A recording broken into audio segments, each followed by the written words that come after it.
বৃষ্টির মধ্যে ছাদে আসছি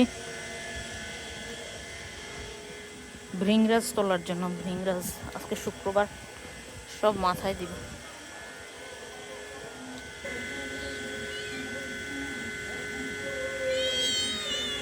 সব ভৃংরাজ, সব আমার লাগানো, একটা থেকে অনেকগুলো হয়েছে।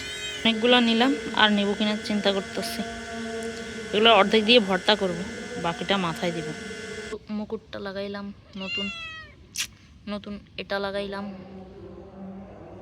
একটু বৃষ্টি হলে এই রেন লিলির অভাব হয় না। আমার কাছে অনেক অনেক রকমের আছে, তার মধ্যে এটা ইউনিক। পর্তুলিকা সব ফুটে আছে, একদম কালারফুল। কি কালার, সব কালারফুল। আরও বেশি হয়, বৃষ্টির কারণে কম হইতেছে এখন। ফুল এটাই আছে, বুতাম ফুল নাই, সবগুলা নষ্ট হয়ে গেছে। এটা থেকে চারা করব ভাবতেছি। দোপাটির নীলকণ্ঠ, এটা নতুন গাছ, এটাও নতুন লাগাইছি, হইতেছে। বাট বৃষ্টির কারণে একদম সব জঙ্গল হয়ে গেছে, জঙ্গল। এটা হচ্ছে আমার ওয়াইল্ড টারমারিক, যেটা সাদা টারমারিক আর কি, সাদা হলুদ, যেটা মুখের জন্য এটা লাগাইছি আমি। পর্তুলিকা ফুটে আছে, অনেক ধরছে, অনেক যত্ন ছাড়াই এগুলো বেড়ে যায়। এটা লাগাইনি, এটা ড্রাগন গাছের নিচে এমনিতেই হয়ে গেছে। বিড়ালটা আমার পিছনে পিছনে ঘুরতেছে। এটা আমাদের বাসায় থাকে, এগুলো 5-6টা আছে। বিড়াল আসে, খাবার দিই আর বকা শুনি। পাথরকুচির অবস্থা, এটা সামান্য ছিল, মাটি তেমন নাই, তাও এটা অনেক বেড়ে গেছে। কিন্তু মাটিতে লাগাইতে গেলে হয় না, তখন টবের মধ্যে এটা বাড়তেছে আর বাড়তেছে।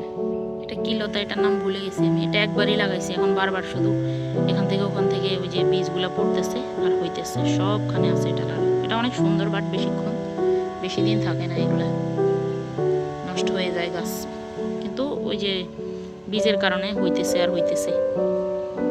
ছাদের যে ময়লাগুলো হয় না, এগুলো আবার আমি টবের মধ্যে দিয়ে দিই, তো ওইখান থেকে এগুলো বেড়ে যায়, সবগুলো টবের মধ্যে হয়ে যায়। এগুলো একটা প্রজাপতি আসলো ব্ল্যাক, এই যে এগুলো লাগাইনি, সব হয়ে গেছে।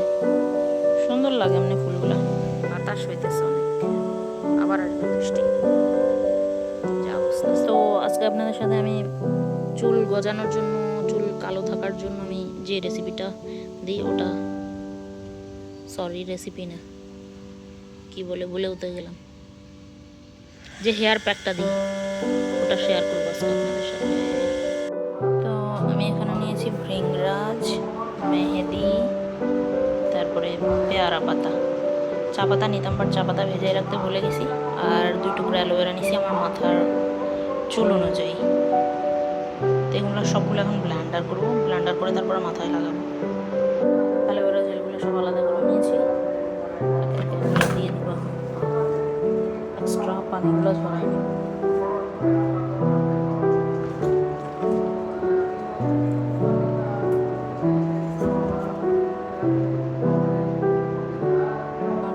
পেস্টটা রেডি হয়ে গেছে। তো এখানে ড্যান্ড্রফের প্রবলেমটা অনেক, এই জন্য একটু লেবু দিয়ে দিব কয়েক ফোঁটা।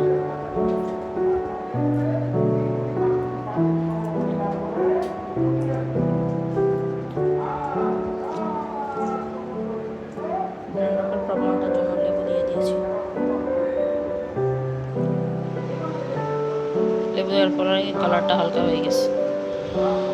তো আজকে এই পর্যন্তই, আল্লাহ হাফেজ, সবাই ভালো থাকবেন।